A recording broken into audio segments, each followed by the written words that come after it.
Every 5 seconds, a person is displaced, forced to leave their home in order to escape war, persecution, or natural disaster. It has become a global issue in not only Africa and Asia, but also in Europe, the Middle East, and the Americas.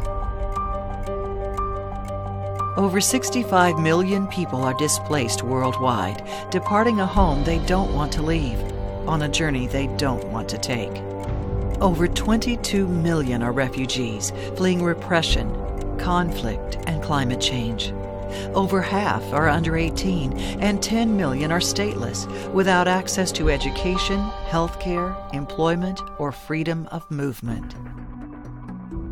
My job as a missionary is to tell stories using both images and words about how God is moving in the world to empower people who've too long been relegated to the margins.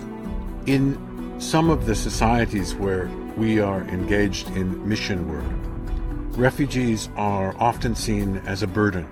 But I would like to suggest today that we as people of faith see refugees and the displaced as blessings to us. After all, these strangers may be angels or Jesus. In 2015, one image of a Syrian boy brought into sharp focus the plight of the migrant and refugee. But there are other boys, on other beaches, another pair of sneakers, one brand new, one lost. Life as a refugee is hard. Displaced people are not always welcomed. Hungary insisted migrants keep moving to somewhere else. Cambodians have been displaced by modern development, and mining operations in the Philippines have forced indigenous people from their villages.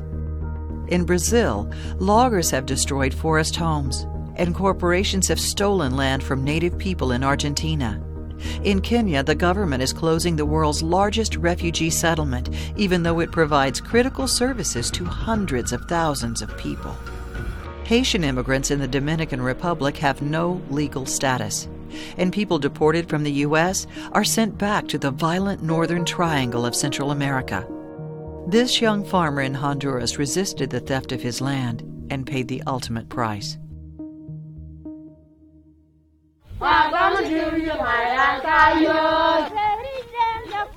Still, hope thrives in a hopeless environment. In this Syrian refugee camp in Jordan, church agencies are working to make improvements. This family made it to a Palestinian camp, where they found welcome support from their new neighbors, themselves refugees. In Czechoslovakia, volunteers guide families across the Serbian-Croatian border. The Croatians will organize all this transport for free. You don't have to pay anything. A Methodist laywoman in Austria teaches cooking to migrant boys. In Uganda, the Global Health Unit of the United Methodist Global Ministries is helping children to thrive. In Germany, Methodist minister Rolf Held has helped a town of 6,000 people receive over 3,500 refugees, most of them Muslim. We found they are very open. They come to our Christian services in our local Methodist church. A lot of them want to find out, what do Christians do? Refugees who were attacked in Zimbabwe found shelter in the Central Methodist Mission in Johannesburg. And on the island of Lesbos, Greece, it was ordinary people who organized and rescued drowning refugees, helping them toward freedom. Paul Jeffrey will never forget one grateful migrant, a Christian from Syria.